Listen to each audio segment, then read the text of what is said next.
విదేశికపాల సేవ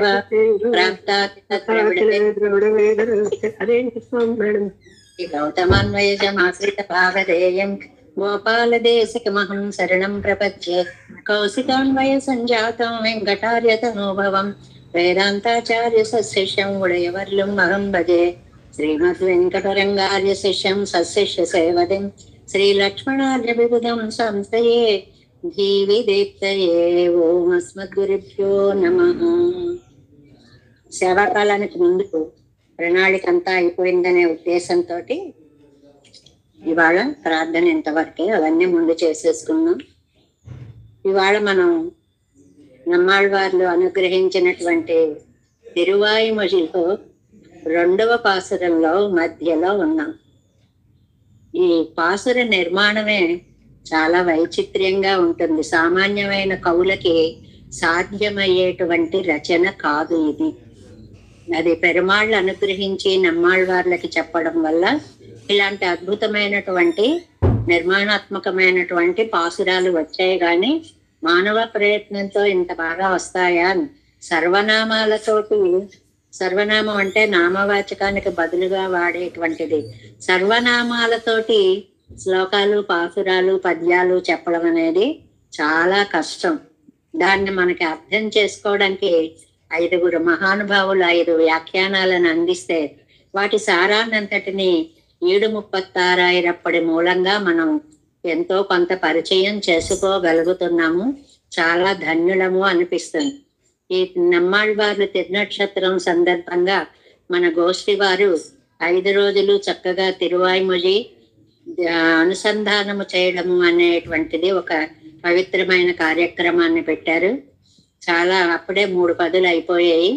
రోజు సాయంత్రం 1 పదో 2 పదులు ఏ పూటకు ఆ పూట వాళ్ళు అనౌన్స్ చేస్తారు. మనం తెలుసుకోవాలి వాళ్ళు ఎప్పుడు చదువుతారు, ఎప్పుడు ఎంత చేస్తారు, ఏం చేస్తారు అనేది మన వైపు నుంచి కూడా తెలుసుకుంటూ, అయ్యో తెలియలేదని బాధపడకుండా మనం కూడా అన్వయిస్తే అందరం ధన్యులం అంటాం. చాలా చక్కటి కార్యక్రమాన్ని పెట్టారు. అందులో ఇవాళ మనం 2వ పాసురంలో ఉన్నాం. ఒక్కసారి పాసురాన్ని అనుసంధానం చేసుకుందాం.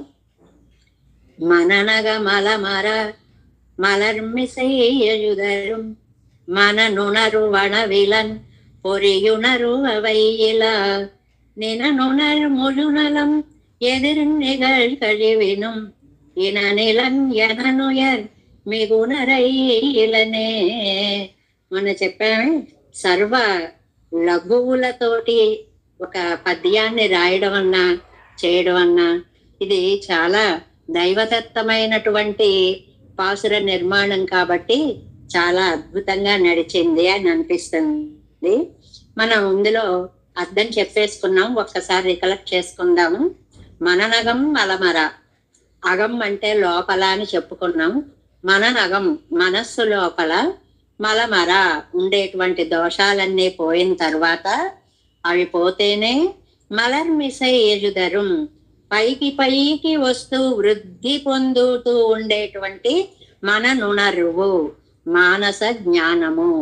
అంటే మన మనస్సు ఉంది కానీ అది పాపాలతోటి కప్పబడిపోయి ఉంటే, ఆ పాపాలన్నిటినీ మనం ప్రక్షాళన చేసుకుంటే ఆ మనస్సులో జ్ఞానం పైకి ఉదయించి అంకురిస్తే, అంకురించింది పల్లవిస్తే, పల్లవించింది పుష్పిస్తే, శోభిస్తే, ఫలిస్తే ఎంత అందంగా ఉంటుందో. మనస్సు ఆ స్థితికి రావడానికి పూర్వరంగం ఇంత ఉంది అని చెప్తూ, ఇలాంటి మానస జ్ఞానం చేత ఆత్మ దొరుకుతుంది గాని అండి, అళవిలన్ అందుకోగలిగిన వాడు పరమాత్మ కాదు. దీనికి చాలా అందమైన న్యాయాన్ని ఒక దాన్ని చెప్పాం, అది సరదాగా చెప్పుకునేది. ఏమిటి అంటే అలంకృత్య శిరచ్ఛేద న్యాయము అని అంటారు. బాగా అలంకరించేసి అంతా చేసి ఆహా ఇన్ని చేసేస్తున్నారు అని ఆనందపడిపోయేటప్పటికి వాడికి ఏమిటి ఆకలి జరిగేది? శిరచ్ఛేదము అని. అంటే పెద్ద హడావిడిగా అన్నీ చెప్పేసి అది కాదు అని చెప్పడానికి ఈ న్యాయాన్ని ఉపయోగిస్తారనమాట. చెప్పుకున్నాం కదా మనం, కట్టున్న పన్నీయ పెరుమాయన్ అంతవరకు చెప్పేసి ఎన్నప్పనిల్ నన్ని తెంకులుగోరు, ఆయన కంటే కూడా నాకు మా నమ్మాళ్వారే. మరి ఎందుకయ్య బాబు ఇంత వర్ణించేశారు కృష్ణ పరమాత్మని? మా ఆచార్యుల వారికి ముఖ వికాసం కలిగించడం కోసం వర్ణించాము తప్ప నాకు నా ఆచార్యుడే అని అన్నట్లుగా ఇక్కడ కూడా చూడండి, మననగ మలమర మలర్మిసై మురుదరం మన నునరువు ఆళవీలన్. చక్కగా దోషాలు పోయాక, చక్కగా వికసించాక, మానస జ్ఞానం కలిగాక అయినా అందుకొనగలిగిన వాడు కాదు. ఈ చివరి క్రియతోటి మనసుకి జీవాత్మ అందుతుంది గాని పరమాత్మ అందడము అనేటువంటిది సాధ్యమైన విషయము కాదు. పొణియుణర్వు అవే పొరియుణర్వు అయితే ఇంద్రియజన్య జ్ఞానం చేత తెలుసుకోగలవండి. ఇలా అబ్బే ఈ ఇంద్రియాలకి అందేవాడు అసలు కాదు, మామూలు ఇంద్రియాలకి అందేవాడు కాదు, వాటికి అడ్డైనటువంటి మనస్సు చేత అందేవాడు కూడా కాదు. ఈ రెండు పూర్వ పాదాలలో 1, 2 పాదాలలో ఏం చెప్పారు? ఇంద్రియాలు 2 రకాలు. మనకి ఈ 10 ఇంద్రియాలకి హెడ్ మనస్సు. ఈ ఇంద్రియాలకి పరమాత్మ దొరకడు, ఆ మనస్సుకి పరమాత్మ దొరకడు. మనస్సు ప్రయత్నం చేస్తే జీవాత్మని గురించి కొంచెం తెలుసుకోవచ్చు. ఇక్కడ ఉన్నటువంటి సంశయాలు తీరాలి. మనస్సులో జీవాత్మ, జీవాత్మలో పరమాత్మ. ఈ మనస్సు ఎంతవరకు పెడుతుంది? జీవాత్మ వరకే వెళ్ళగలుగుతోంది.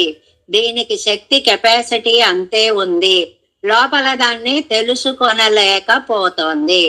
మనకు ఒక్క విషయం తెలిస్తే జీవుడు వేరు, ఆత్మ వేరు.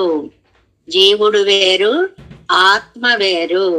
ఈ ఆత్మలో పరమాత్మ ప్రవేశించి నామరూపాలు పెట్టి దీనికొక ఆకారాన్ని, పేరుని ఇస్తున్నాడు అనేటువంటిది పూర్వరంగం చేత చెప్పారు, పూర్వార్ధం చేత చెప్పారు.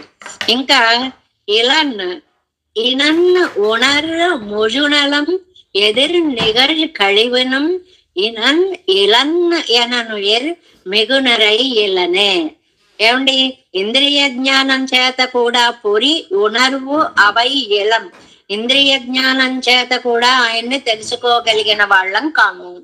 మరి మన నుణర్వు మానస జ్ఞానం చేత జీవాత్మ దాకానే వెడతావు అంతే.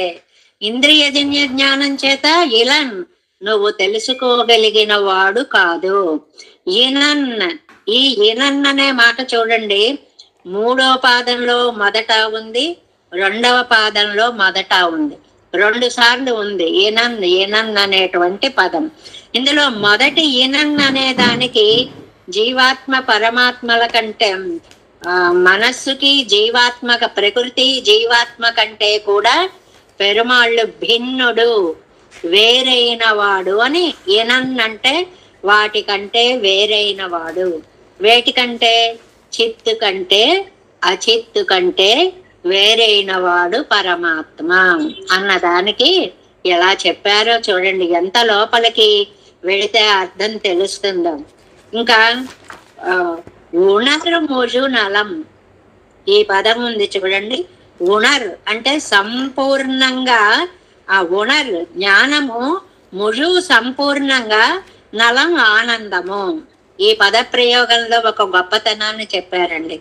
ఉణర్ ముజు నలం. ముజు అనేటువంటిది మధ్యలో ఉంది, సంపూర్ణమైనది అని అర్థం. ఈ మధ్యలో ఉన్నదాన్ని ఉణర్ ముజు అని చెప్పుకోవాలి, ముజు నలం అని కూడా చెప్పుకోవాలి. అంటే ఈ ముజు అనేటువంటిది దాని ముందున్న ఉణర్కి అర్థం వస్తుంది, తర్వాత ఉన్న నలంకి కూడా అర్థం వస్తుందండి. దీనికి మనకు అర్థం అవడానికి హార మధ్యమ మణి న్యాయము అని ఒక న్యాయాన్ని చెప్పారు. ఒక హారం వేసుకుని మధ్యలో ఒక మంచి లాకెట్ వేసుకుంటే ఇది ఇటువైపు నుంచి వచ్చే రత్నాలకి తర్వాత ఉందా, ఇటువైపు నుంచి వచ్చే రత్నాలకి తర్వాత ఉందా? 2 వైపులకి మధ్యలో ఉంది. అది తేలిగ్గా అర్థం అవడానికి ఎలాంటి న్యాయమో చూడండి. అది అలా అన్నట్లుగా ముజు అనేది ఉణర్కి చెప్పుకోవాలా, నలంకి చెప్పుకోవాలా? ఉణర్ అంటే జ్ఞానము, నలం అంటే ఆనందము. సత్యం జ్ఞానం అనంతం బ్రహ్మ అనే శృతి వాక్యాన్ని ఇక్కడ ప్రతిపాదిస్తున్నారనమాట. జ్ఞానస్వరూపుడు పెరుమాళ్ళు, కాబట్టి ఉణర్ముజు సంపూర్ణమైన ఆనందము, సంపూర్ణమైన జ్ఞానము, ముజునలం సంపూర్ణమైన ఆనందం. ఇంతే కాదండి, ఇవి రెండు కలిగిన వాడు కాదండి. ఎదిర్ నిగర్ కజివినం, ఇది 3 కాలాలని గురించి చెప్పే మాట. ఎదిర్ అంటే భవిష్యత్ కాలం, నిగర్ అంటే వర్తమాన కాలం, కజివినం అంటే భూతకాలం. అంటే భూత భవిష్యత్ వర్తమాన కాలాల్లో ఈనన్ సాటి లేని వాడు. ఇందాక వాటికంటే వేరైన వాడు అని చెప్పారు, ఇప్పుడేమో వాటికంటే సాటి లేని వాడు. ఈ ఇనన్కి అర్థం సాటి లేని వాడు. ఒకే ఇనన్ని వాటికంటే వేరైన వాడు, వాటితో పోల్చడానికి వీలు లేనివాడు అనే 2 అర్థాలని ఇనన్ అనేటువంటి స్వామి అర్థం చెప్తూ, మీ గుణరైలన్, అసలు సాటి ఎవరు, సమానుడే లేకపోతే గొప్పవాడు ఎక్కడుంటాడండి? తనతో సాటి అయిన వాడే లేకపోతే గొప్పవాడు ఎక్కడుంటాడు? అధికుడు లేనివాడు. నన్ను ఆయన నాకు ప్రాణభూతుడు అంటే ఉట్టి తాత్పర్యంగా తెలుసుకుంటే మన మనస్సులో అనేక మలాలుంటాయి, అవన్నీ పోతే గాని మనలో ఉన్నటువంటి జ్ఞానము పైకి రాదు, వికసించదు, అది పల్లవించదు, వికసించదు. అలాంటి జ్ఞానం వచ్చినా కూడా జీవాత్మ వరకు అందుతాడే గాని పరమాత్మ మనకి అందడు. అంటే మానసమ జ్ఞానము చేత అందేవాడు కాదు పరమాత్మ. అంతవరకు మొదటిది. మన నుణరు అళవిలన్ పొరి ఉణరు అవై ఇలన్, అంటే ఈ ఇంద్రియ జ్ఞానం చేత తెలుసుకునేటువంటి వాడు అంతకంటే కాదు. ఇంకా 3వది ఎదిర్ నిగర్ కజివినం, భూత భవిష్యత్ వర్తమానాల కంటే ఈయన సాటి లేనివాడు, అంటే కాలాతీతుడు. మీ గుణరై ఇలనే, అలాంటి ఆయన నాకు ఆత్మభూతుడు అనేటువంటిది చెప్పారు. ఇందులో ఒక విచిత్రమైన ప్రక్రియ ఉంది అని. ఈ పాసురాలన్నిటిలోనూ కూడా క్రియాపదం ప్రత్యేకంగా కనపడదండి. వీటన్నిటికీ క్రియాపదం మొదటి పాసురంలోకి వెళ్ళిపోవలసిందే. అలాంటి వాడిని నువ్వు తొజుదేజు ఎన్మననే, నా మనస్సా సేవించు సేవించు సేవించు. ఎలాంటి వాడిని సేవించాలి? మననగమరమర మలర్మిసైయుదరం మన నుణరు అళవిలన్ పొరి ఉణరువైలం ఇననుణరు ముజునలం ఎదిర్నిగల్ కజవినం ఇనలనలనుయర్మి ఉణరైలనే తోజుదేజన్మననే. అక్కడికి అది తెచ్చుకోవాలన్నమాట. ప్రతి పాసురం చదివేసుకోవడం తోజుదేజన్మననే, నా మనస్స అలాంటి స్వామిని నువ్వు సేవించు అని చెప్పడం అన్నమాట. ఆ చెప్పిన దాంట్లో మనస్సు లోపల మలాలు అనేటువంటిది మొన్న మనం చెప్పుకున్నాం. అవిద్యాదులు అని 4 చెప్పుకున్నాం. అవిద్య మొదలైనవి అన్నాం. అవిద్య అంటే జీవాత్మ శరీర ఆత్మ భ్రాంతికి అవిద్య అని పేరు అని చెప్పుకున్నాం. ఇంకా ఆది అనడం వల్ల మనం చేసేటువంటి కర్మలు గాని, రుచులు గాని, వాసనలు గాని, ఇవన్నీ దోషాలన్నీ మలమర పోయిన తరువాత, అంటే శరీరాన్ని ఎలాగైతే ఒక్కరోజు శుభ్రం చేయకపోతే భరించలేమో, శరీరం లోపల ఉన్నటువంటి మనస్సుని కూడా ఈ మలాలన్నీ పోగొట్టుకోపోతే అవిద్య అని, కర్మని, రుచి అని, వాసనని, ఈ అవిద్య ఉండేటువంటి మలాలన్నీ పోగొట్టుకొనకపోతే మనకి ఆత్మే కనపడదు. పరమాత్మని చూడడం అనేది ఇంకా ఇంకా కష్టము అంటున్నారు, చూడలేరు అనడం లేదు, జాగ్రత్తగా వినాలి. కాబట్టి మనస్సు 3 స్టేజెస్: మనస్సు, జీవాత్మ, పరమాత్మ. ఈ మనస్సే అసలు ఎక్కడ ఏమి వికాసం లేకుండా మట్టి పట్టుకుపోయింది. ఇంత మట్టి పట్టుకుపోయిన దీన్ని కడిగి ప్రయత్నిస్తే దీనివల్ల మనకి కొంచెము లోపల ఉన్న ఆత్మస్వరూపం దాకా తెలుస్తుందేమో కానీ పరమాత్మ స్వరూపం అన్నది అసలు తెలియదు అని చెప్పేశారు. అది చెప్పిన తర్వాత ఇదిగో ఇప్పుడు వచ్చిందండి మీరు అడిగేటువంటిది. ఒక టాపిక్ ఏమిటి అంటే, మనం యోగము చేసి, అష్టాంగ యోగము చేసి దానిని మనకి ఎలా శరీరాన్ని మలచుకోవచ్చు దాని ద్వారా అనేటువంటి దాన్ని చెప్తున్నారనమాట. ఇక్కడ ఒక్క మాట ఇచ్చేశారు. ఇక్తాల్ 147వ పేజీలో యం ఆత్మా వేద ఏం ఆత్మానవేద ఎం పృథివీ నవేద எங்கிருப்படியே இவ்வோபாதி ஜீவாத்ம ஸ்வரூபத்தில் విలక్షణాన ఎంద్రదువం యంగై. ఎవరినైతే ఆత్మ తెలుసుకోలేదో, ఎవరినైతే భూతాలు తెలుసుకోలేవో, 2 కొటేషన్స్ ఇచ్చారండి. ఈ 2 కొటేషన్స్ చేతనాలు తెలుసుకోలేవు, అచేతనాలు తెలుసుకోలేవు అని చెప్పడానికి వేదంలో ఇచ్చిన రిఫరెన్సెస్ మనకి ఇచ్చారు అన్నమాట. తెలుసుకోలేవు అంటే అంత గొప్ప జ్ఞానం కలవాడు అని అర్థం అన్నమాట. ఇవ్ ఉపాధి జీవాత్మ స్వరూపத்தில் విలక్షణానందదువం యంగై.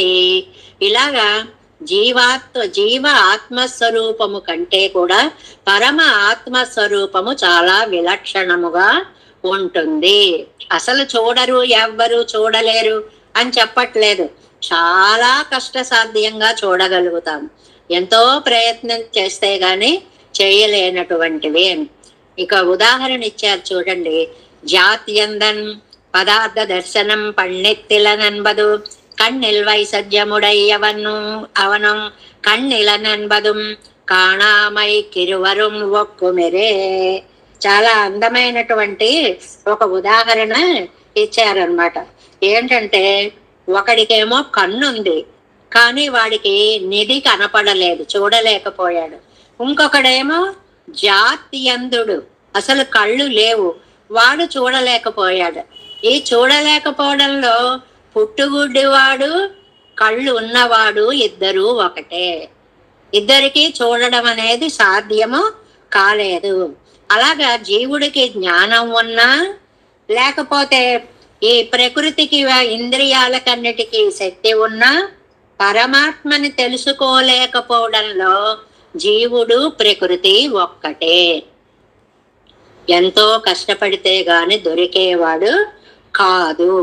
ఏనన్నని ఒక పదం వేశారు కదండి, చాలా ప్రత్యేకమైనటువంటి వాడు అని అర్థం.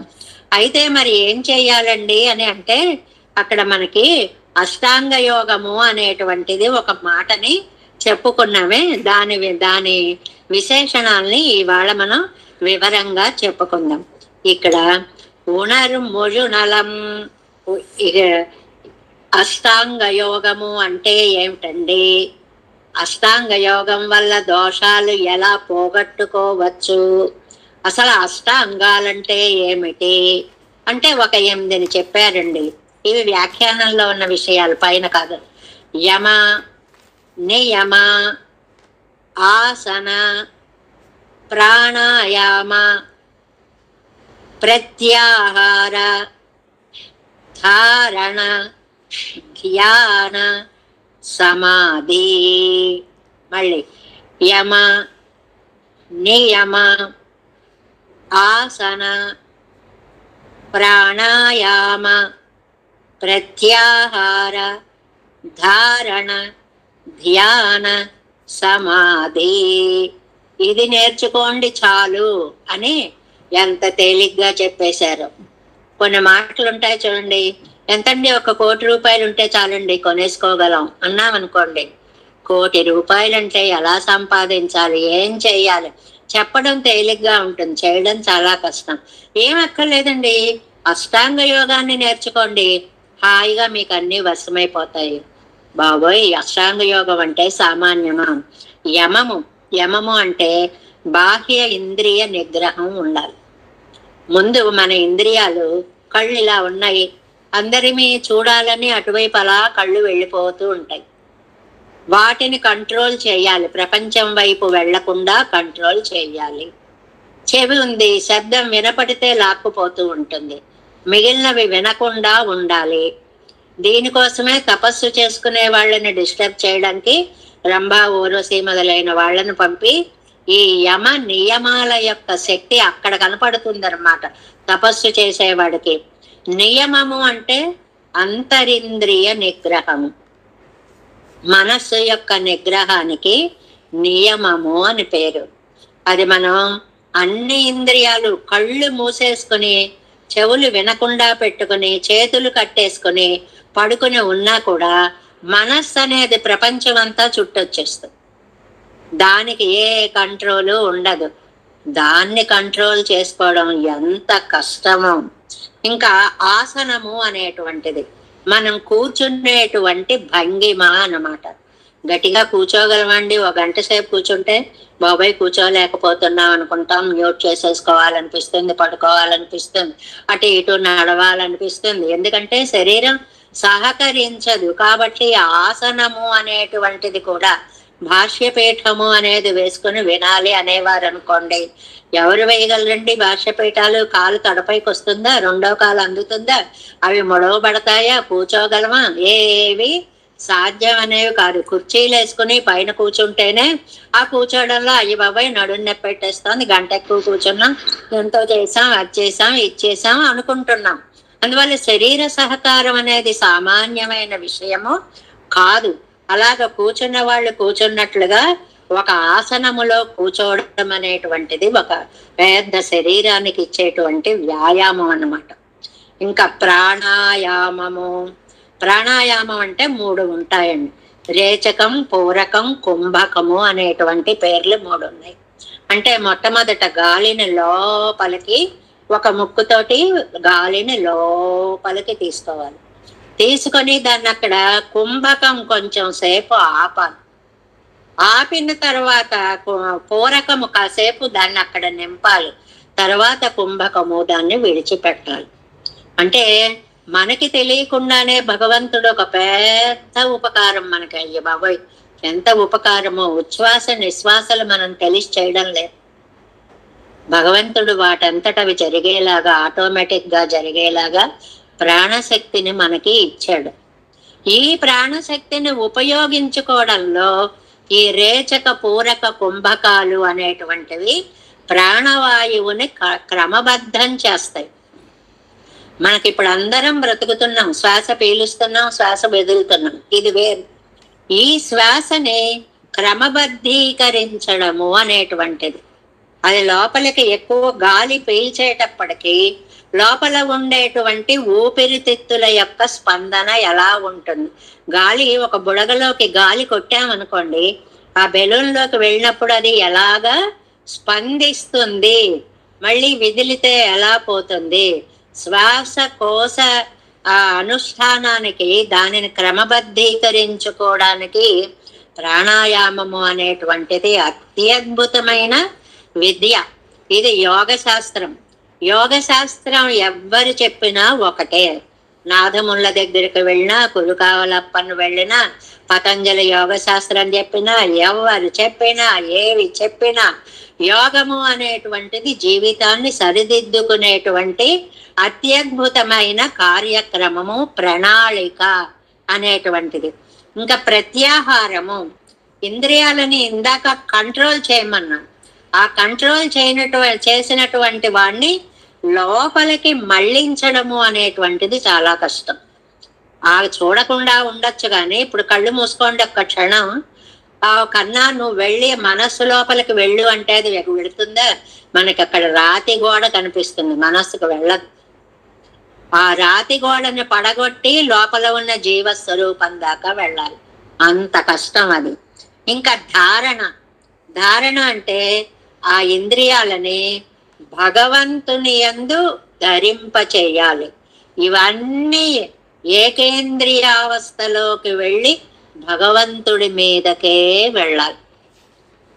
ఇది అసలు సామాన్యమైనటువంటి విషయము కాదు.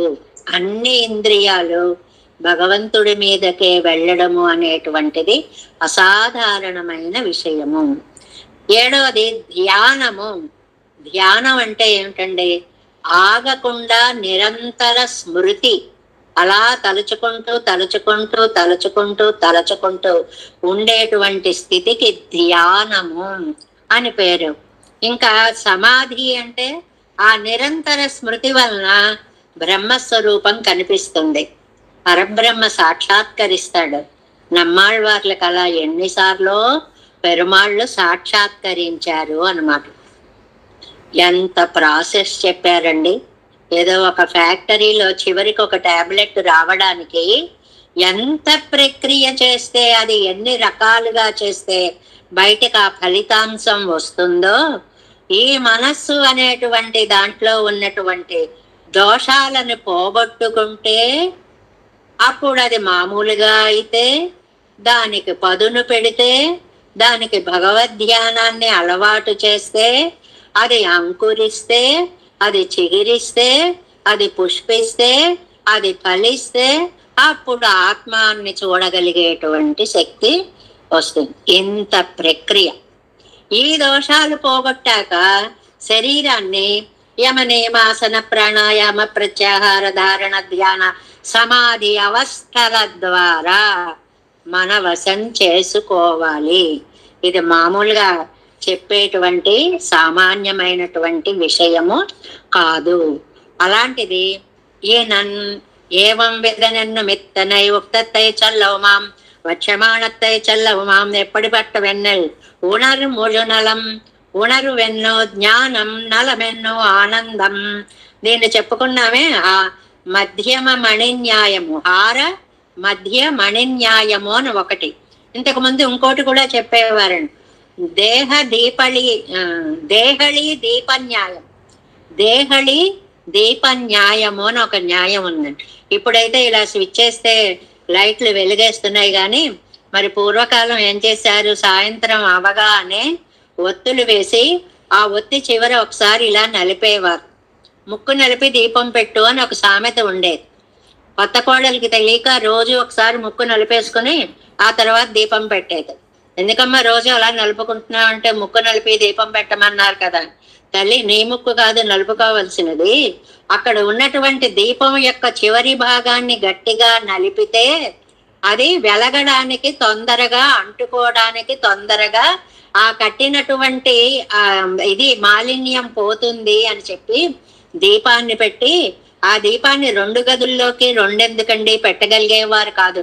అప్పుడు ఉండే శక్తి ఉండడం ఒక ఎత్తు, పొదుపుగా జాగ్రత్తగా ఉండడం ఒక ఎత్తు. ఎన్ని విధాలు వాడేవారు దాన్ని ఏం చేశారు, ఒక 2 గదులకి మధ్యలో ఉండేటువంటి గడప మీద పెట్టేవారు. ఇప్పుడు మనకు గడపలే లేవనుకోండి, ఈ సంస్కృతి వేరు. ఆ గడప మీద కనుక పెడితే అటు ఆ గదిలోకి ఇటు ఈ గదిలోకి కూడా అది కనిపిస్తుంది. దీన్ని దేహళి దీప న్యాయము అని అంటారనమాట. అలాగే ఇక్కడ ఈ పద ప్రయోగము ఉణర్ ముజు నలం. ముజు అనేది మధ్యలో ఉంది, దీపం లాంటిది. పరిపూర్ణమైన ఉణర్వు అని ముందు పదానికి చెప్పుకుంటే జ్ఞానము పూర్తిగా ఉండాలి, నలం ఆనందము పరిపూర్ణంగా ఉండాలి. కాబట్టి ముజు అనేది ముజు ఉణర్వు, ముజు నలం. ముజువెండ్రు ఇరండతిల్తుం అన్వయిక్కిరదు. ఈ 2 వైపులా కూడా అన్వయిస్తుంది. కట్టడంగా జ్ఞానమాయ్ కట్టడంగా ఆనందమాయ్ ఇరుక్కం. పరిపూర్ణమైనటువంటి జ్ఞానము, పరిపూర్ణమైనటువంటి ఆనందము స్వరూపముగా కలిగినటువంటి వాడు పరమాత్మ. ఇత్తాల్ స్వరూపத்தில் అప్రకాశమాయాదల్ అననుకూలమాయాదల్ ఇరుక్కు మెడమెల్లై ఎంగై. కాబట్టి ఆ స్వరూపంలో తెలియకపోవడము అనేటువంటిది గానే, అననుకూలము జ్ఞానము, ఆనందము అంటే ఆనందానికి అంతకు ముందు మనం నిర్వచనం చెప్పుకున్నాం. అనుకూల జ్ఞానం ఆనందం. ఏదైనా మనకి అనుకూలంగా జరుగుతోంది అంటే దానికి ఆనందము అని పేరు. అననుకూల జ్ఞానము దుఃఖము అని అంటారనమాట. అననుకూలమాయాదలు ఇరుక్కడము ఇడమిల్లై ఎంగై. పరమాత్మకి అలాంటి అపరిపూర్ణత అనేది లేనే లేదు. సంపూర్ణుడు அன்றைக்கே ஆனந்தமாகிறதும் ஞான விசேஷமாக ஐயாலே ఆనందத்தை சொன்ன పోదే జ్ఞానத்தையும் சொல்లిத்தாయో రమెవరే. లేదండి, ఒకటి సంపూర్ణము అని చెప్తే అవి 2 ఒకదాన్ని విడిచి ఒకటి ఉండవు, కాబట్టి 2 కూడా సంపూర్ణములే. ఆగయ్యాలే ఈనను நர்முஜனலம் நேர்கொடு நேரு தன்னை அறிய போகாமையாலே என்றும் ఒక్క ఈ నానాలే ఉపమానத்தாలే அறியப்படுவதான ముజనలమాయిరుக்கும். పోలిక అనేది లేనివాడండి. పోలిక లేనివాడు, సాటి లేనివాడు, అనంతుడు, కళ్యాణ గుణాలు కలిగిన వాడు. ఇన్నిటిని చెప్తున్నారన్నమాట. ఇది ఎలాగండి? అలా మొత్తం ఆనందంగా ఉంటాడండి స్వామి. ఉంటాడు. యదా సైంధవగనా ఎంగరపడి నెరిసే ఆనందమా ఇరుక్కుం. ఒక ఉప్పు గల్లుని గనక తీసుకుంటే, తెల్లటి రాతి ఉప్పుని గనక తీసుకుంటే, అందులో ఉప్పు ఎక్కడ ఉందో మనం ఎలా చెప్పలేమో, ఆ రాతిలో మొత్తము ఉప్పే నిండి ఉన్నట్లుగా పరమాత్మ తత్వాన్ని తీసుకుంటే అంతా కూడా ఆనందంగానే ఉంటాడు, అంతా కూడా జ్ఞానస్వరూపుడుగానే ఉంటాడు. ఆనందో బ్రహ్మయనం ఆనందమయ ఎన్నం సొల్లక్కడవదిరే.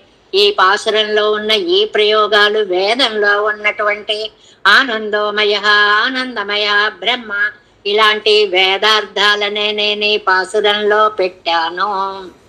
అంత మొత్తం వేదం తమిళ్ செய்த మారన్. ఈ మాటను మనం ఎప్పుడూ గుర్తు పెట్టుకోవాలి. వేదాన్ని పాసుర రూపంగా తీసుకొచ్చారు. అక్కడ ఆనందో బ్రహ్మానందే నలం ముజునలం పరిపూర్ణ ఆనందము. కడిసేరు నాత్తుళ్ళాలై కడియం నాత్తుం இரண்டும் పరిమళం. కడి అన్నా పరిమళమే, ఈ నాట్టం అన్నా కూడా పరిమళమే. ఆలై అన్బదు మధు కడి సేర్ నాత్తుల్ ఆలై. ఆలై అంటే మధు. సర్వరసత్తుకుం ఉపలక్షణం సర్వగంధ సర్వరస అనే దానికి ఇది ఉపమానము. పరమాత్మ ఆనంద స్వరూపుడు, రసస్వరూపుడు, జ్ఞానస్వరూపుడు. సర్వగంధత్తుకు ఉపలక్షణం నాత్తం. நாத்தம் అంటే పరిమళం. கடிசேர் நாத்தத்துள்ளாலை இன்பத்துக்கு கழி நேர்மையடியா இன்ப பெருமையோன் என்னோ. పూవిల్ గంధத்தையும் మధువిల్ రసத்தையும் పిడిత్తు. పువ్వుకేమో పరిమళం ఉంది, మధువుకేమో రసాకారం ఉంది. அவை தன்னிலும் அல்ப அஸ்திரத்வாதி தோஷங்களை கழித்து ஸ்திரமாக்கி சேருத்து பார்த்தால் சிறி தொப்பாம் என்னுமா போலே ஒரு ఉపమానత్తాలే అరియలామత్తనై. ఏమండి, ఏదైనా ఒక ఉదాహరణ చెప్పుకుందామండి అంటే, ఈ పువ్వులు, ఈ పరిమళాలు ఇవి అశాశ్వతాలు. కొంతసేపు ఉంటాయి, కొంతసేపు ఉండకుండా పోతాయి. పరమాత్మ అలా ఒకసారి ఉండి ఒకసారి లేకుండా పోడు. శాశ్వతంగా పరిమళ స్వరూపుడు, శాశ్వతంగా రసస్వరూపుడు. తన్నయ్యే ఇళందరియపోగాదిన్నపడి ఉణరు ముజునలం. ముజువు ఉణర్వుమాయి పరిపూర్ణ జ్ఞానంగా ఉంటాడు. ముజునలముమాయిరికం పరిపూర్ణ ఆనంద స్వరూపుడుగా ఉంటాడు. కట్టడంగా జ్ఞానమాయి కట్టడంగా ఆనందమాయిరికం. పరిపూర్ణ జ్ఞానం పరిపూర్ణానందం. అనుకూల జ్ఞానమే ఆగిలం அந்த ఆగిరదు పెరుత్తు వ్యవహరిక కడవదాయిరిక మేరే. అనుకూల జ్ఞానానికి ఆనందము అనే నిర్వచనం కదా. మనకి తెలియకుండానే చాలా చక్కటి నిర్వచనాన్ని ఒకదాన్ని ఇక్కడ అందుకున్నాం. ఏమిటండి అది? అనుకూల జ్ఞానమే ఆగిలం ఆనందమాగిరదు పెరుత్తు వ్యవహరిక కడవదా ఇరుక్కుమిరే. అనుకూల జ్ఞానానికి ఆనందం అని పేరు. ఆయనకు అననుకూలత అనేటువంటిది అసలు ఉండదు. మన ఆనందాలకి కొంచెం సేపు అనుకూలం, కొంచెం సేపు ప్రాతికూల్యం రెండు ఉంటాయి. కానీ ఆయన ఆనందానికి ఎప్పుడు అనుకూలతే ఉంటుంది. ఎదిరి నిగళ్ కజివినం ఈన నిలన్. ఎదిరి నిగజు కజివి భవిష్యత్ కాలము, కాలాన్ని గురించి చెప్పుకున్నాం కదా. ఎదిర్ అంటే మనకి భవిష్యత్ కాలము, నిగజ్ వర్తమాన కాలము, కజివినం భూతకాలము. ఈ మూడు కాలాలలో కూడా కాలత్రయత్తిలం ఇవన్ను ఈనన్ను ఉండు ఒప్పు. సాటి అనేది ఆయనకి లేదు. ఇక్కడ ఇనన్నంటే సాటి లేనివాడు, అద్వితీయుడు అని అర్థం అన్నమాట. పోలిక లేదు, అంతకంటే అధికుడు ఎవడు ఉండడు, ఆయనతో పోల్చేవాడు ఎవడు ఉండడు. పోల్చేవాడు అనేది ఒక స్థాయి ప్రయోగం, ఆయన కంటే గొప్పవాడు లేడు అనేది ఒక స్థాయి ప్రయోగం అన్నమాట. ఈ రెండును అది ఇల్లాదాన్, అలాంటి సాటి లేనివాడు. చిత్ అచిత్ ఈశ్వర తత్వత్రయమే ఆయత్తున్ నన్ దర్శనత్తు కూళ్ళదు. அதில் చిత్ అచిత్ విలక్షణమెన్నమడం మున్పే సొల్లెత్తు. మనకి పరమాత్మ స్వరూపము చిత్తని అచిత్తని ఈశ్వరుడని అనుకుంటాం కదా, చెప్పాం కదా. అందులో చిత్తు కంటే అచిత్తు కంటే విలక్షణుడు పరమాత్మ. కాబట్టి ఎప్పుడు తత్వత్రయాన్ని మనం చెప్పుకున్నాం, చిత్ అచిత్ ఈశ్వర అని చెప్తే వరసకి చెప్పుకుంటున్నామే తప్ప ముగ్గురు ఒకటి కాదు. చిత్ విలక్షణుడు, అచిత్ విలక్షణుడు, చిదచిత్ విలక్షణుడు, ఆ రెండిటి కంటే వేరైన వాడు. అది ఆయన గొప్పతనం. అంత గొప్పవాడు ఆ లైన్ లో చేరి కూర్చున్నాడు పదంలో. అందువల్ల మనం కన్ఫ్యూజ్ అవుతాం అన్నమాట. ఇంగు సొల్లెత్తాగిరదెన్నెల్ తిరళ ఒప్పిల్లయ్యాగిల్ ఉరవగయ్యాలే తానొప్పుండో ఎన్నెల్ అదువమెల్లయ్యంగిరదు. ఏమండి, పోలిక లేదంటున్నారు. అలా పోలిక లేకుండా దేంతోటి చెప్పకుండా ఎలా ఉంటాము అంటే, అసలు పోలిక అనేదే లేని చోట అంతకంటే గొప్పవాడు ఎక్కడ ఉంటాడండి. కాబట్టి సాధర్మ్యాలు వైధర్మ్యాలు చెప్పే పదాలు రెండు రకాలుగా ఉంటాయిటండి. అంగనండ్రికే భట్టర్ వారు మనకి అది తేలికగా అర్థమయ్యేలా చెప్పారు. ఎలాగా? సాధర్మ్య దృష్టాంతమిల్లై ఎన్నదు మున్బు వైధర్మ దృష్టాంతమిల్లై ఎంగు ఇరదు ఇంగు ఎన్ను వైధర్మ దృష్టాంతత్తుకు ఉదాహరణం. రెండు పోలికలు ఉంటాయిటండి, సాధర్మ్యము వైధర్మ్యము అనేటువంటి రెండు. ఏమిటి సాధర్మ్యము అంటే, ఇప్పుడు జీవుడు ప్రకృతి ఇలా చెప్పినప్పుడు ఒక పదార్థం వంటిదే ఇంకొక పదార్థము అని చెప్తే సాధర్మ్యము అంటారు. సమానమైన ధర్మము కలది, ఒక పదార్థం లాంటిదే వేరొక పదార్థము అని చెప్తే దాన్ని సాధర్మ్య దృష్టాంతము అని అంటారు. అంటే ఎలా చెప్పాలి మనం? జీవుడు వంటి వాడండి పరమాత్మ, ప్రకృతి వంటి వాడండి పరమాత్మ కాదు కదా. ఇప్పుడే కదా చెప్పుకున్నాం, ప్రకృతి కంటే వేరు, జీవుడి కంటే వేరు. కాబట్టి సాధర్మ్య దృష్టాంతం అనేది ఇక్కడ కుదరదు. నెంబర్ 1 సమానత్వం లేదు. ఇంకా రెండోది వైధర్మ్య దృష్టాంతము అంటారు. అంటే అన్వయంలో రెండో వైపు నుంచి చెప్పుకు, అన్వయ పద్ధతి అంటారు, రెండో వైపు నుంచి చెప్పుకురావడం. ఇది అలాంటిది కాదు, ఇది అలాంటిది కాదు అండాన్ని వైధర్మ్య దృష్టాంతం అంటారు. అంటే పరమాత్మ చేతన చేతనముల వంటి వాడు కాడు, అలా చెప్పడానికి కూడా అవకాశం లేదు.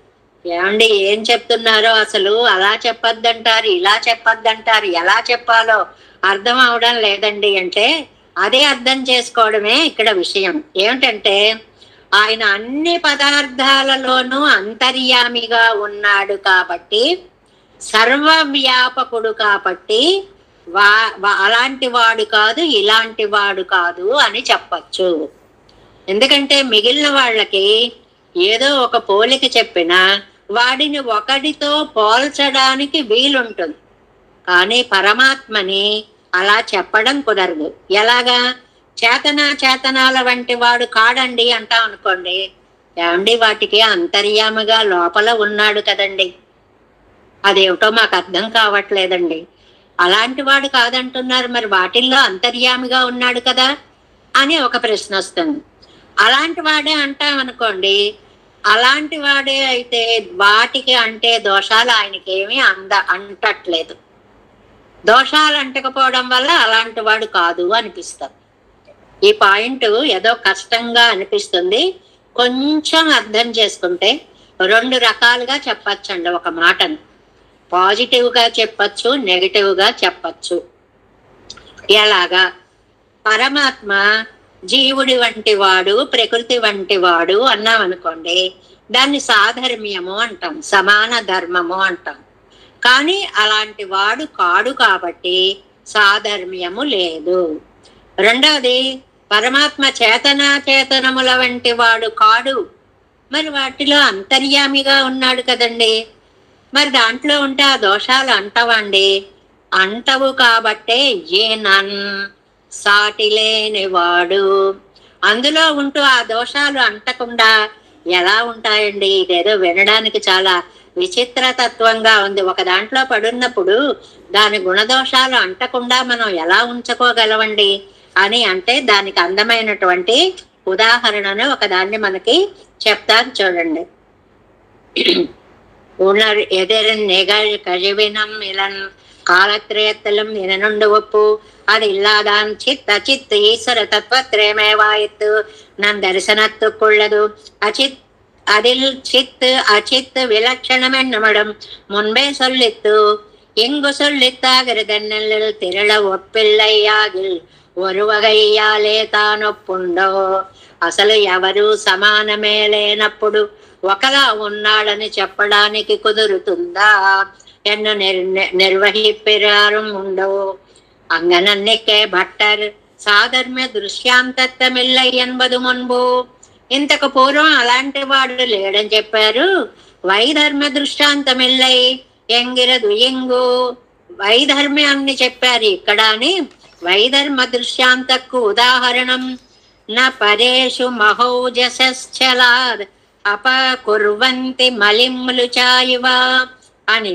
ఏదైనా సరే మనం మనలో ఉండేటువంటి దోషాలు ఉన్నప్పుడు అవి అంటుకునే ఉంటాం.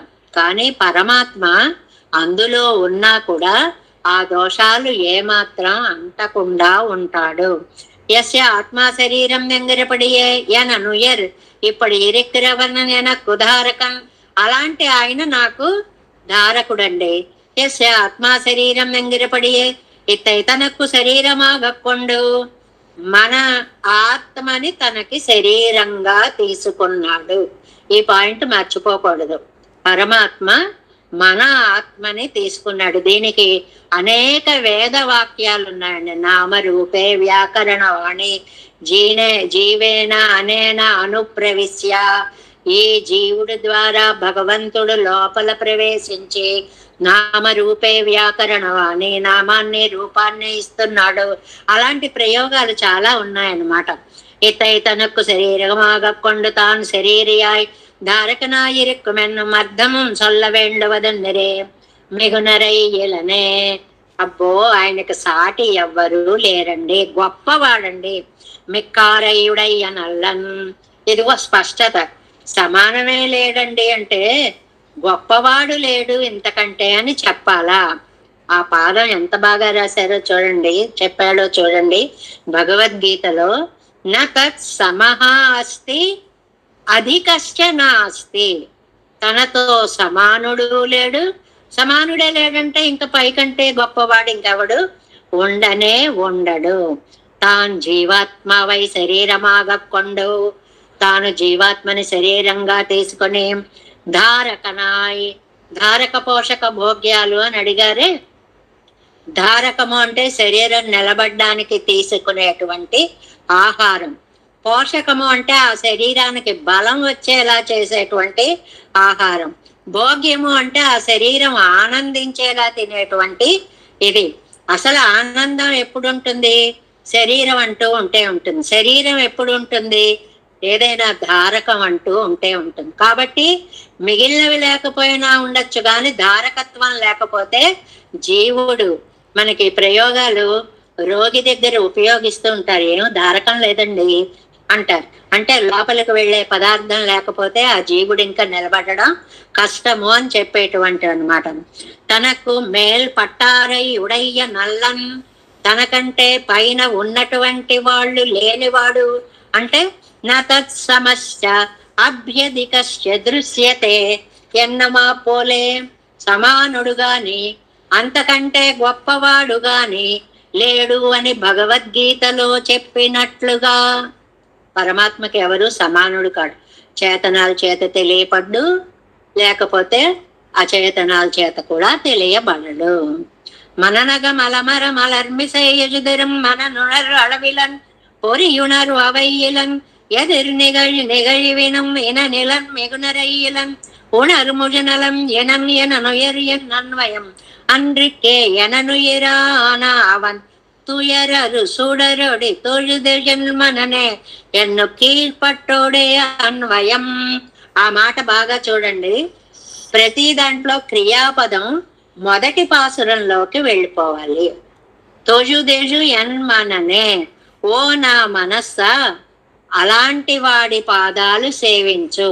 ఈ తొజుదు అనేదే మిగిలిన 9 పాసురాలకి క్రియాపదంగా వస్తుంది. చాలా అత్యద్భుతమైనటువంటి అన్వయం.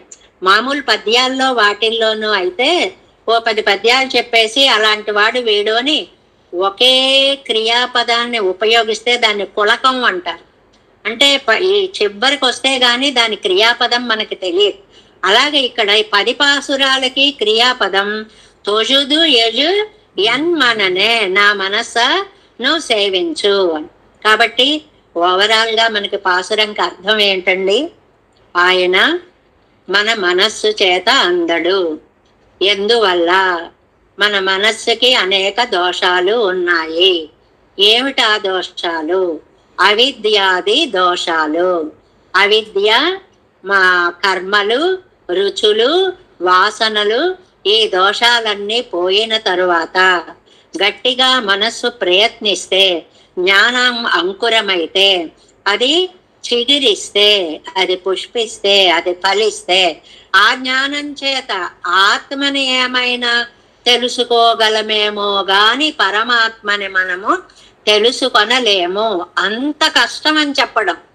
ఎవ్వడూ తెలుసుకోవడం అని చెప్పట్లేదు, గమనింపు చూడండి. సామాన్యంగా తెలియడం అనేటువంటిది కష్టము. దానికే ప్రాణం పెట్టేస్తే అందుతాడు. అంత ప్రాణం పెట్టే స్థితి అనేటువంటిది రావాలి, మనం అలవర్చుకోవాలి అన్నమాట. అలాగే ఇంద్రియ గోచరుడు కాదు, ఇంద్రియాలకి అందేవాడు కాదు, ఇంద్రియాలకి నాయకుడైన మనస్సుకి కూడా అందేవాడు కాదు. మరి ఎలాంటి వాడండి? పరిపూర్ణ జ్ఞాన స్వరూపుడు. ఈయన నునర్ ముజునలం, పరిపూర్ణ జ్ఞాన స్వరూపుడు, పరిపూర్ణ ఆనంద స్వరూపుడు. ఎదురు నిగழ்కజువినం ఈయన నెలన్, భూత భవిష్యత్ వర్తమానాల్లో అతనికి సాటి అయిన వాడు లేడు. పూర్వము, ఇప్పుడు లేడు, ఇక ముందు ఉండడు. సర్వకాల సర్వావస్థలలోనూ మిగునరై ఆయనే అధికుడు తప్ప ఇలానే ఇంకొకడు లేనే లేడు. కాలానికి అతీతమైనటువంటి వాడు. ఇంత విషయాన్ని ఒక చిన్న పాసురంలోకి తీసుకొని వచ్చి పరమాత్మ అనేటువంటి ఒక సముద్రాన్ని కుండలోకి పెట్టినట్లుగా ప్రయత్నం ఎలా ఉంటుందో అంత అర్థాన్ని చిన్న పాసురంలోకి మనకి తీసుకొని వచ్చారు. ఇది చాలా అత్యద్భుతమైనటువంటి వ్యాఖ్యానం. ఇది రాయడం పెరుమాళ్ళ అనుగ్రహం వల్ల నమ్మాళ్ళవారు రాశారు. కానీ ఈ నమ్మాళ్ళవార్ల రచనలో ఉండేటువంటి ప్రయోగాలు సర్వనామాలు ఎక్కువగా ఉపయోగపడుతూ ఉంటాయండి. నామవాచకానికి బదులుగా సర్వనామ క్రియ ఉపయోగపడుతూ ఉంటుంది. ఆ సర్వనామ క్రియను మనం అందుకోవడం కష్టం. ఇలా మాట్లాడుకుంటూ వాడికి ఇచ్చేసావా అన్నాం అనుకోండి, ఏమిటండి మధ్యలో వాడికి ఇచ్చేసావా అంటారు, ఎవరు వాడు ఏమిటి అని ఈ చర్చ అంతా మనం చేసుకోవలసి వస్తుంది. అన్ని సర్వనామాలకి కొంతమంది అలా మాట్లాడుతూ ఉంటారు. ఉన్నట్టుండి వచ్చేసి వాడు వచ్చాడు అంటాడు. ఎవడొచ్చాడో ఏమిటో ఆ పేరు చెప్పకుండా సర్వనామ ప్రయోగం అనేటువంటిది చాలా విశిష్టమైనటువంటి ప్రయోగము. నమ్మాళ్ళవార్ల యొక్క ఈ మొదటి ఒక 3-4 పాసురాల్లోనే మీకు అర్థమైపోతుంది. చాలా అద్భుతమైనటువంటి ప్రయోగాలు చేస్తారు. ఇప్పుడు మనం 3వ పాసురంలోకి ప్రవేశిస్తున్నాం. చూడండి, 2వ పాసురంలో, మొదటి పాసురంలోనేమో ఆనంద గుణాన్ని గురించి చెప్పారు. 2వ పాసురంలోనేమో ఆ గుణానికి ఆశ్రయత్వం కలిగిన వాడి గురించి చెప్పారు, గుణాశ్రయత్వం. ఇంకా 3వ పాసురం దగ్గరికి వచ్చేటప్పటికి లీలా విభూతి వైభవాన్ని చెప్తున్నారు. లీలా విభూతి అంటే మనం ఉన్నది ఏమిటండి బాబు, ఇందులోంచి వెళ్ళిపోవాలనుకుని కోరేటువంటి జీవుడు దీన్ని గురించి మళ్ళీ మాట్లాడడం ఏంటండి అని ఒక పూర్వపక్షపు ప్రశ్న వేస్తారండి. చాలా బాగుంటుంది అది. ముందుగా మనం పాసురాన్ని అనుసంధానం చేసుకుందాం. 3వ పాసురం. இளனது உடையனிது என நினைவறியவன் இளநிடை விசும்பிடை உருவினன் அருவினன் புலனடு புலநலன் ஒளிவிலன் பரந்தவன் நலனுடை ஒருவனை நணுகினம் నామే. ఆ చిన్న చిన్న చిన్న అక్షరాలతో, చిన్న చిన్న చిన్న పదాలతో, సర్వనామాలతోటి వేదాంతార్థాన్ని అంతటినీ దింపడం అనేది వేదాంతికి మాత్రమే సాధ్యమవుతుంది అంటారు వ్యాఖ్యానాలు. ఆయన పెద్ద మహా వేదాంతి కాబట్టి దాన్ని ఇలా నిర్మించగలిగారు. నిజంగా ఇలాంటి శ్లోకాలు రాయడం అనేది చాలా కష్టం. ఎందుకు కష్టం అంటే ఏదో చక్కగా ఇన్ని ఆనంద గుణములు ఉన్నవాడా, ఇన్ని కళ్యాణ గుణములు ఉన్నవాడా ఇలా రాయమంటారు అనుకోండి, చక చక చక రాసుకుంటూ వెళ్ళిపోవచ్చు. అలాంటిది ఆ చిన్న పదాలతోటి అంత సర్వగంధ సర్వరస ఆనందో బ్రహ్మ ఆనందోమయ ఆ వేదవాక్యాలని ఇందులోకి తీసుకురావడం అనేది చాలా కష్టం. ముందు పదవిభాగం చూడండి. ఇలానదు ఉడయన్ ఇది ఎన నినైవు அறியவன் நிலனிடை விசும்பிடை உருவினன் அருவினன் புலனொடு புலனலன் ஒழிவிலன் பரந்த அன்னலனுடை ஒருவனை నణుగినం నామే. చాలా చక్కటి భావాన్ని ఇందులో చెప్తున్నారు. మనకి చెప్పుకున్నాం. మొదటి పాసురంలో కళ్యాణ గుణాలని చెప్పారు. 2వ పాసురంలో నిత్య విభూతి అయిన పరమపదం గుణాశ్రయత్వం అనేటువంటి ఒక గొప్ప వైలక్షణ్యాన్ని గురించి చెప్పారు. ఆ పాసురంలో దివ్యాత్మ స్వరూపం, చిత్తుకి అచిత్తుకి కూడా అతీతుడు పరమాత్మ అని ఇప్పుడు మనం చెప్పుకున్నాము.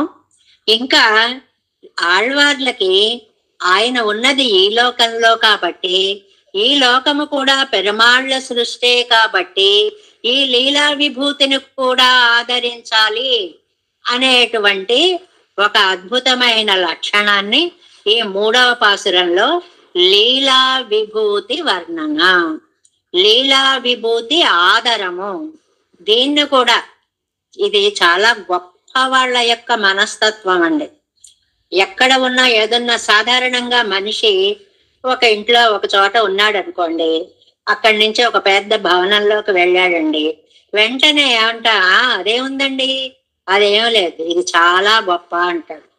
ఒక చోట ఒక అన్నం తిని వెళ్ళాడు అనుకోండి, ఒక చోట పంచపక్ష పరిమాణాలతో పెట్టాడు అనుకోండి, అక్కడ ఏదో తిండి తిన్నాం, కాలే కడుపుకు మండే బూడిద, ఇక్కడ ఉంది వైభోగం అంతా అని దీన్ని వర్ణించి ఇది మానవ స్వభావం. ఏదైనా ఒకటి ఉంది అంటే తక్కువ చేసి రెండవ దాన్ని ఇది చాలా గొప్పది అని చెప్పడం. కానీ అండి, విలక్షణమైన వ్యక్తులు కొంతమంది ఉంటారు. వాళ్ళు నువ్వు 7 అంతస్తుల మేడ ఇయ్యి, పంచపక్ష పదార్థాలు ఉండేటువంటి సాపాటిని పెట్టు, ఏం చేసినా సరే నేను ఉన్నది నాకు అమృతము అనుకుంటాను, నేను తిన్నది నాకు అమృతము అనుకుంటాను.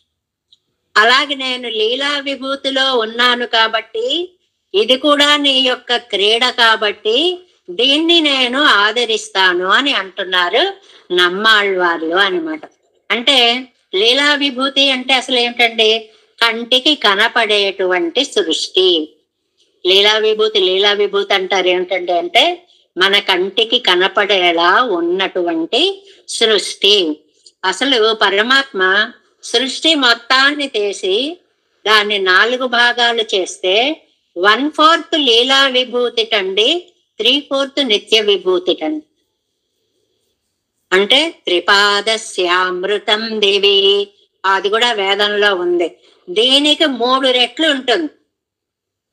కనపడే ప్రపంచమే ఇంత ఇంత ఇంత ఉంటే దీనికి 3 రెట్లు ఉండేటువంటిది. అందుకనే వైకుంఠ గద్యలో అక్కడ భగవద్ రామానుజులు వర్ణించిన వర్ణనలు చూస్తే ఆ తోటలేమిటో, ఆ మాడలేమిటో, ఆ మేడలేమిటో, ఆ మణి మండపాలు ఏమిటో, చలువరాతి ఏమిటో, ఎన్ని ఎక్కడ స్థలం ఉందండి, ఎక్కడ లేదండి అని అడగండి.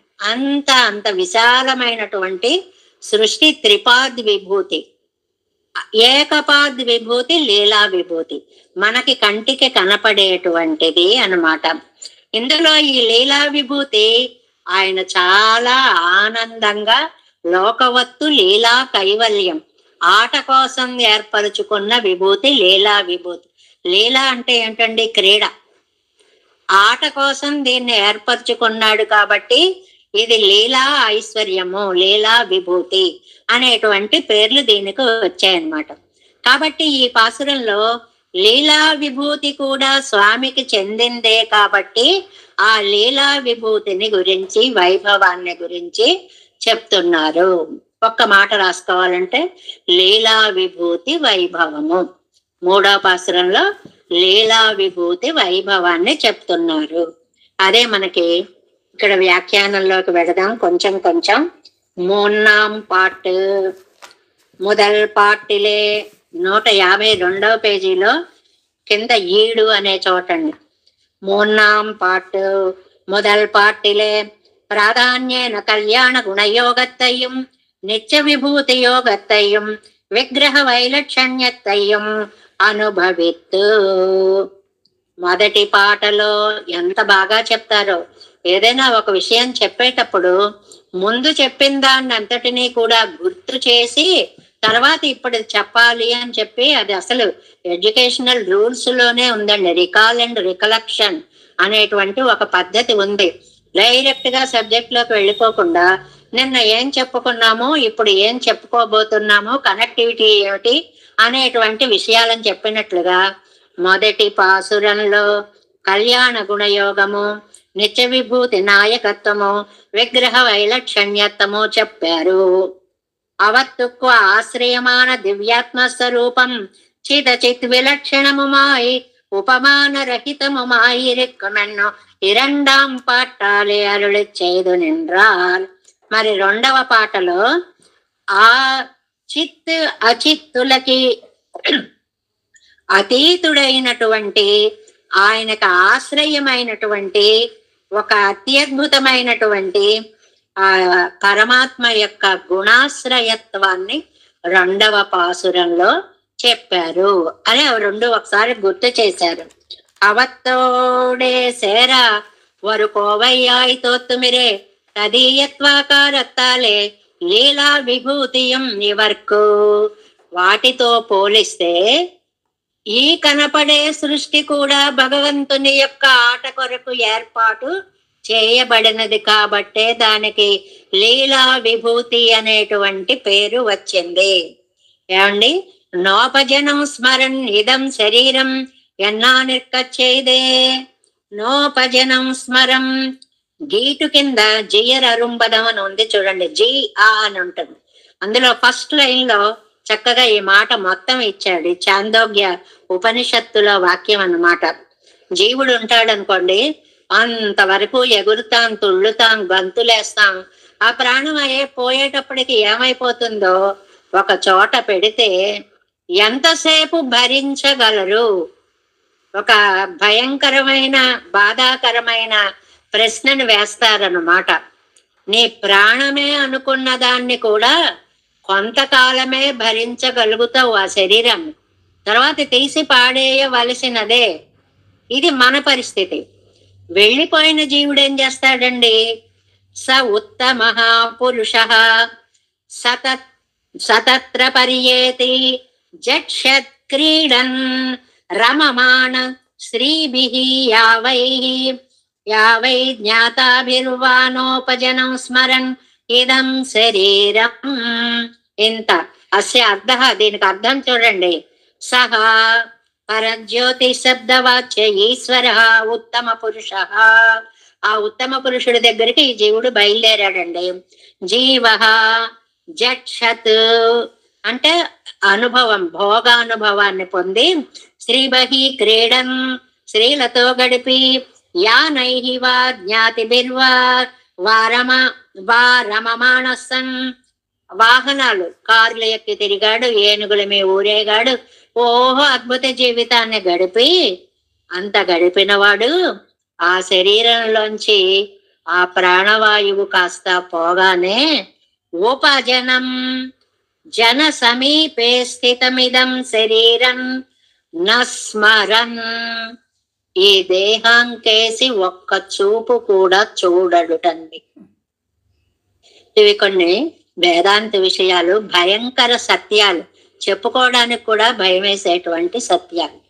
ఇంతదాకా ఉన్న జీవుడు ఆ జీవిని వదిలి, ప్రాణాన్ని వదిలి బయటకు వెళ్ళినప్పుడు నోపజనం స్మరన్, ఈ మాట ఒక్కటి గుర్తు పెట్టుకుంటే చాలు. నా ఉపజనం స్మరన్, అయ్యో అలాగా, అయ్యో ఇలాగా అని భార్య, పిల్లలు, సంబంధులు, బాంధవులు ఏ పట్టించుకోడు. నా ఉపజనం స్మరన్, దగ్గర ఉండే ఎవరిని కూడా స్మరించడు. ఇంట్లో వాళ్ళు స్మరిస్తారండి, వీళ్ళేం చేస్తారు, దేహం వెళ్ళిపోయేదాకా ఒక వ్రతంలా చేస్తారు. దాన్ని ఎంతసేపు పట్టే పెట్టుకుంటామండి, తీసుకెళ్ళిపోండి. ఇంక ఇదందరికీ సహజమే. ఎక్కడ లేని వేదాంతం మనకు వచ్చేస్తుంది. వీడు పట్టించుకోడు. ఇంత ఏడ్చి గోల పెట్టే వాళ్ళని వెళ్ళే జీవుడు పట్టించుకోడు. మరి అలా పట్టించుకోనప్పుడు ఎన్నా నిర్కచ్చేదే తదీయత్వాకారత్తాలే, మరి ఎందుకండి లీలా విభూతియం ఉద్దేశ్యమాగా నిన్నదిరే ముక్త నొక్కు, అలా వెళ్ళేటువంటి ముక్తుడికి ఈ లీలా విభూతి కూడా పరమాత్మ సంబంధము అని ఇష్టంటాడు. అక్కడ తదీయత్వ ఆకారత్తాలే అని ఒక పదం ఉంది చూడండి. ఇది కూడా భగవంతుని యొక్క రూపమే, 2వ లైన్లో ఉంది. తదీయత్వ ఆకారత్తాలే, ఇది కూడా భగవంతుని యొక్క రూపమే. ఇన్నాళ్ళు నాకు, మన ఏదైనా పాజిటివ్ థింకింగ్ ఉండాలంటారండి, ఇదే చెప్పేది. ఇప్పుడు మనం ఏమనుకోవాలి, ఇన్నాళ్ళు నాకు తనకి 2 ఇళ్ళు ఉన్నాయి, లీలా విభూతి ఒకటి, నిత్య విభూతి ఒకటి. ఇన్నాళ్ళు ఆనందంగా ఈ లీలా విభూతిలో ఉంచాడు, ఇప్పుడు ఇంకా ఆనందంగా తన లోకానికి తీసుకువెళుతున్నాడు. అలా అనుకోవాలటండి. ఎంత కష్టమో చెప్పడం చాలా తేలిగ్గా ఉంటుంది, అది అనుభవంలోకి వచ్చేటప్పటికి ఎంత కష్టం అయిపోతుందో. తదీయత్వాకారత్తాలే లీలా విభూతియం ఉద్దేశ్యమాగా నిన్నదిరే ముక్త నొక్కు, இவர்க்கும் கர்ம நிபந்தனமான ஆகாரமும் கிடக்கச் செய்தே மயர்வர மதிலும் அருளப்பெற்றவராக ஐயாலே తదీయత్వాకారముం తోతే అనుభవిక్కిరారు. ఆయన ఇక్కడ ఉన్నటువంటి వాళ్ళకి అజ్ఞానాన్ని పోయేటువంటి ఒక దశని ఇచ్చాడు. ఇచ్చి ఆ దశ వల్ల పరమాత్మని తెలుసుకునేలా చేసి తన సన్నిధికి తీసుకుని వెళ్ళాడు. అది కూడా మనం ఉపకారంగా భావించాలి.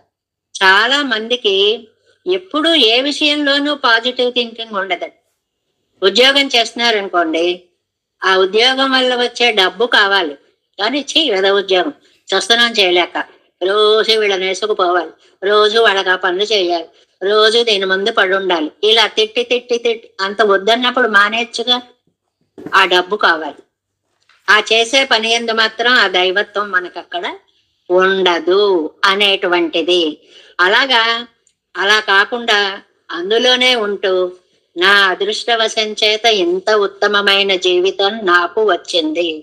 ఒక ప్రొఫెషన్, ఒకళ్ళకి చెప్పే అలవాటు, ఒక టీచర్ ఉన్నారు, లెక్చరర్ ఉన్నారు, నా అదృష్టం కొద్దీ నేను ఇలాగ చక్కగా చెప్పగలుగుతున్నాను అనుకున్నవాడు చెప్పేదానికి నా కర్మ వీడికి చెప్పాల్సి వచ్చింది అని చెప్పేవాడికి అంత తేడా ఉంటుంది. అందువల్ల నీ జీవితాన్ని నువ్వు ఎప్పుడూ కూడా అనుకూలంగా మలచుకో అంటున్నారండి ఇక్కడ.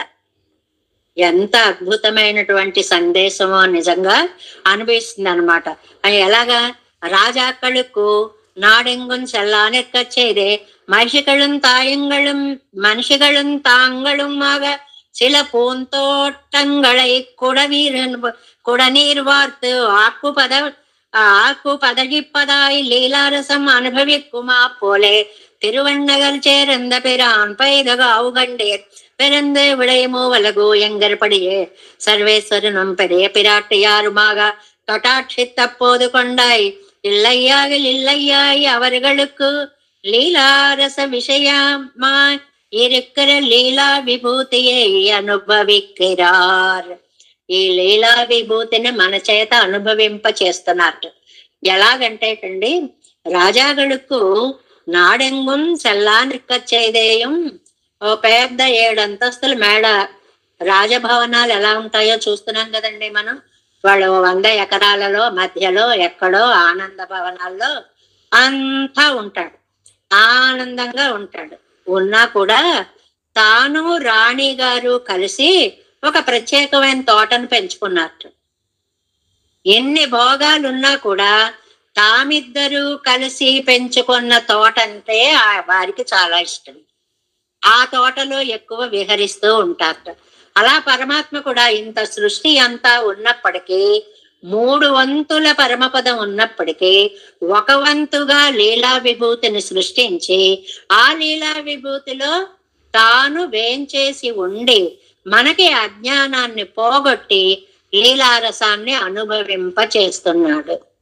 ఎంత బ్రహ్మాండమైన ఆలోచన ఏమండి. అన్ని భోగాలు ఉన్నాయి కదా, అక్కడ ఇక్కడ తిరగచ్చు కదా. కాదు, ఆయన పెంచుకున్నటువంటి ఆ తోటలో ఆ ఉద్యానవనంలో ఆవిడతో కలిసి తిరగడము అనేటువంటిది, దానికి అమ్మ కటాక్షం తోడవడం. ఇంకా వ్యాఖ్యానాల్లో ఈశత్వత్ కరుణ నిరీక్షణ సుధా అని ఆ శ్లోకాలన్నిటితోటి సమన్వయించి చెప్తారండి. అలాగా అమ్మ యొక్క దయ ఉండేటప్పటికీ ఇద్దరూ కలిసి దాన్ని అద్భుతంగా పెంచి దానిని చాలా ఆనందంగా తీసుకుంటూ ఉన్నట్టుగానే పరమాత్మ కూడా లీలా విభూతిని చాలా ఆనందంగా తీసుకుంటాడు. ఒక విధంగా చెప్పాలంటే నిత్య విభూతి కంటే లీలా విభూతే పెరుమాళ్ళకి ఎక్కువ ఇష్టం. ఎందువల్ల అంటే ఆయనకు బోళ్ళు కళ్యాణ గుణాలు ఉన్నాయండి. ఆ పరమపదంలో ఎవడికి చూపిస్తాడు? వాత్సల్యం చూపించాలి, దోషాలు పోగొట్టి దగ్గరికి తీసుకోవాలి. అక్కడ దోషాలు ఉన్నవాడు ఎవడు? ఎలా చూపిస్తాడు ఆ గుణం? మనకు ఉంది చూడండి. మీ చేతిలో 100 రూపాయలు ఉన్నాయి, ఎవరికైనా ఇద్దాం అనుకున్నారు. తీసుకునేవాడు ఉంటే కదా మీ దాన గుణం కనపడుతుంది. అది తీసుకునేవాడు అవ్వడు లేడు, అలా పెట్టు కూర్చుంటాం. ఎప్పటికైనా ఎవరైనా వస్తే ఇవ్వచ్చు. పెరుమాళ్ళకు కూడా అంతే. నిత్య విభూతిలో ఏ గుణం పగలి దీపం లాంటిది అంటారు మనకి వ్యాఖ్యానాల్లో. పగటి దీపం ప్రకాశించదు, రాత్రి దీపం వెలుగునిస్తుంది. అలాగే ఈ లోకంలోకి వచ్చేటప్పటికి ఆయనలో ఉండేటువంటి కళ్యాణ గుణాలన్నీ కూడా చక్కగా ప్రకాశించినట్లుగా అనుభవిక్கிறாరు. ఇంతవరకు ఈలనదు ఉడయ్యనిదు ఎన నెన ఇవరి ఎవన్. ఇదిగో ఇదేనండి నేను చెప్పింది. సర్వనామాలు వాడడం అనేటువంటి, అది ప్రొనౌన్స్ తోటి వాడడం అనేటువంటిది, కవిత్వం చెప్పడం అనేది చాలా కష్టం అండి. ఎలాగా? అదిలన్, అది లేదు, ఇది ఉడయ్యన్, ఇది ఉంది. ఏ అర్థాలు చెప్తాం? అది లేదు, ఇది ఉంది, ఇది లేదు, అది ఉంది. ఏం చెప్తామండి దీనికి? నినైవు అరి ఎవన్ అని చెప్పడానికి అందనటువంటి వాడు అనుభూతమాయిరుప్పదన్నై చొల్లి అది నన్నవారే అదొழிந்தத்தை உடையనన్నోన్ తోత్వం. ఏదైనా ఒక విషయాన్ని అనుభవించే, ఇగో ఒక మేడరా, ఈ మేడలో మీరున్నారా అని చెప్పి మేడను గురించి చెప్పి పాపం అది లేదండి అని అంటే, ఓహో ఇది లేదా ఈయనకి అని మనకు అర్థం అవుతుంది. అది లేదండి, ఇది లేదండి, ఏది లేదు ఏది ఉంది, ఏమి చెప్పడం కష్టమైపోతుంది. ஒன்னை காட்டியித்தை உடையவனென்றவாறே இதொழிந்ததில்லையாய் தோத்தும் இளனது என்னால் பரிச்சின்ன விபூதி கனா உடையனிது என்னால் இதொழிந்ததில்லாமையாலே அல்ப விபூதி கனாம் 2 వழிయాలుమాగా ఐశ్వర్యం కురైందు తోత్తుం. ఎంత వేదాంతం చెప్పారంటే ఈ ఒక్క మాటలోనూ కూడా ఏదైనా ఒకటి మామూలుగా అది కలవాడు కాడు, ఇది కలవాడు, అన్నాం అనుకోండి, ఏమండి అది లేనివాడండి, ఇది ఉన్నవాడండి అన్నాం అనుకోండి, అది లేనివాడు అనగానే అయ్యో పాపం అది లేదా అన్న భావం మనకు వచ్చేస్తుంది. పరమాత్మ ఎడల అలాగ మనం అయ్యో పాపం అనుకోవలసిన అవసరము లేదు. ఆయన దగ్గర లేనిది లేదు. ఇది ఒక వెరైటీ అప్రోచ్ అన్నమాట ఈ పాసురం. ఇది కలవాడు, ఇది ఉంది అని చెప్పామనుకోండి, అయ్యో పాపం ఇంతే ఉందా, మిగిలినవేవి లేవా, అలా పెడు. ఇది లేదు అంటే అయ్యో పాపం అది కూడా లేదా అంటారు. ఇది ఉంది అంటే అయ్యో పాపం ఇంతే ఉందా అంటారు. ఈ దోషాలు పెరుమాళ్ళకు ఉండవు. అర్థమైంది కదండి. అలాగా అలా కలవడానికి అశక్యుడు అంటే ఆయన ఏది లేనివాడు కాదు, ఆయనకి కావలసినది ఏది లేనివాడు. అంటే మొట్టమొదటి వాక్యంలో మనకి చెప్పారు, అవాప్త సమస్త కళ్యాణ గుణాత్మక నాన సర్వేశ్వరన్. అవాప్త సమస్త కళ్యాణ గుణాత్మకుడు, తీరవలసిన కోరికలు లేనివాడు. ఆ వాక్యాన్ని ఇలనదు ఉడయ్యనిదు ఎనన్నిన ఇవు అరియవన్. ఏమండి ఊహిస్తామండి మేము, పోనీ మా ఊహకు అందదండి అంటే, మీ ఊహకు అసలు ఏమీ అందదండి అంటారు. అనుపపన్నంగళై చేర్తునై కలామిరే ஒரு పూసి. ఇదిగో ఇది ఊహించుకోండి, మీరు ఊహించుకోవడానికి వీలే. ఇది ఊహించుకోండి ఏమిటి అంటే, ఒక సూది తీసుకోండి, అదిన్ మేలే కలసమెరిక్కరదాగవం. ఆ సూది మీద ఒక కలసాన్ని పెట్టండి, ఒక కుండను పెట్టండి. బాబా ఎలా పెడతామండి, ఊహించుకోండి అంతే. అదిన్ మేలే శాలిరిక్కరదాగవం, దాని మీద పెద్ద కుండ, చిన్న కలసం, కలసం మీద పెద్ద బాణా పెట్టుకొని, అదిన్ మేలే మహా మేరు విరిక్కరదాగవం, దాని మీద మేరు పర్వతం పెట్టారు. మరి చెప్తారండి, సూది మీద ఇవన్నీ ఎక్కడ పెడతామండి బాబు, సూది మీద ఏం వాగుతుంది అసలు. అలాగా ఇప్పటి అనుపపన్నంగళై చేర్తు, అలాగే అసాధ్యములైనటువంటి వాటిని చెప్పుకొని నినైక్కలా మీరే భావించలేము అంటే మన ఊహకి అందవు అని చెప్పడం అండి. భగవద్గీతలో చెప్పాడు, ఏదో భవేత్ కోటి సూర్య యుగపత్, యుగపత్ అని ఒక పదం వాడాడు. ఏకకాలంలో కోటి సూర్యులు ఉదయిస్తే ఎలా ఉంటుంది. ఈ మాటను ఒక్కదాన్నే తీసుకోండి. ఒక్క సూర్యుడు ఉంటేనే ఎండలు, మంటలు, తాపాలు, బాధలు ఎంత భరించలేకపోతున్నాము. కోటి సూర్యులు ఉంటే ఇది ఊహ కూడా అందనటువంటి ఒక విషయం అన్నమాట. అప్పటియే అలాగా తాను మనోరథத்துக்கு விஷயமா இருக்குமோ ఎన్నెల్, అలా మా మనస్సుకు అందడండి. మనోరథ సమయத்திலும் పరిచ్ఛేదిக்க అరియనా இருக்கும் ఊహా శక్తికి కూడా అందనటువంటి వాడై ఉంటాడు. ఊహాతీతుడు మనకొచ్చిన పదం, ఊహాతీతుడు. ఏమంటే ఇలనదు ఉడయనిదు ఎన నినైవు అరియవన్ అంటే అది ఉన్నవాడు, ఇది లేనివాడు, ఇలా ఉంటాడు అని ఊహించడానికి కూడా మీకు ఏ మాత్రము సాధ్యము కానివాడు. అంత అసాధ్యంగా ఉంటాడండి. ఉంటాడు. ఎలా ఉంటాడో రేపు చెప్పుకుందాం. దేవేశం కోలనాదన్నత హిత మనసం పద్మనాభన్ రమేశం లోకార్యం కృష్ణయుగ్మేన చ నిగమ శిరో యోగి భట్టారకౌచ గోవిందం కోరనాదేన చ సహకురు కేశేందు సింధం యతీంద్రం మాలాదృగ్యామునాద్యౌ మమ హృది నిదదే రామ பத்மாட்சநாதான் திருவருண்மால் சேனை முதல் சடகோபன்னாத முனி சீருய்யக்கொண்டார் மணக்கால் நம்பி சென்றார் ஆள வந்தார் குருவாளாதரர் குருகை பிறார் அம்மாமெதிராசர் கோவிந்தர் கோரேசர் பட்டர் வேதாந்த முனி இருக்கண்ணர்க்கும் உடைய நம்பிள்ளை இவர் ஈழ அழைத்தேற்கு எந்த மாதவர் அர்ப்பனாவர் அவர் இவர் அருளாளர் திருவடியொன்றே தேவ பெருமாள் கை கொண்டருளும் திருமலையாழ்வார் பதங்கள் முன்னென்னுள் சேர்ந்தனவே. நமோஸ்து தேவராஜாய చతుర్గ్రామ నివాసినే రామానుజార్య దాసస్య సుతాయ గుణశాలినే నమ శ్రీశైలనాథాయ కుంతే నగర జన్మనే ప్రసాదలబ్ధ పరమ ప్రాప్య కైంకర్యశాలినే శ్రీశైలేశ దయాపాత్రం దేవత్యాది గుణార్ణవం యతీంద్ర ప్రవణం వందే రమ్యజామాతరం మునిం వాడి తిరువాయ్ மொழிப்பிள்ளை மாதக வாழ்வாழும் மணவாளம் மாமுனிவன் வாழியவன் மாறம் திருவாய் மொழிப்பொருளை மாநிலத்தோர் தேரும்படி உரைக்கும் சீர் ஸ்ரீரங்க சிம்ஹகிரி தேசிக பாத சேவா பிராப்தாఖిల ద్రవిడ వేద రహస్య జాతం శ్రీ గౌతమాన్వయం ఆశ్రిత భాగదేయం గోపాల దేశికమహం శరణం ప్రపద్యే కౌశికాన్వయ సంజాతం వెంకటార్య తనోభవం వేదాంతాచార్య సశిష్యం ఉడయవర్లుం మహం భజే శ్రీమద్ వెంకటరంగార్య శిష్యం సశిష్య సేవది శ్రీ లక్ష్మణార్య విబుధం సంశ్రయే దేవి దీప్తయే ఓం అస్మద్గురుభ్యో నమః జై శ్రీమన్నారాయణ.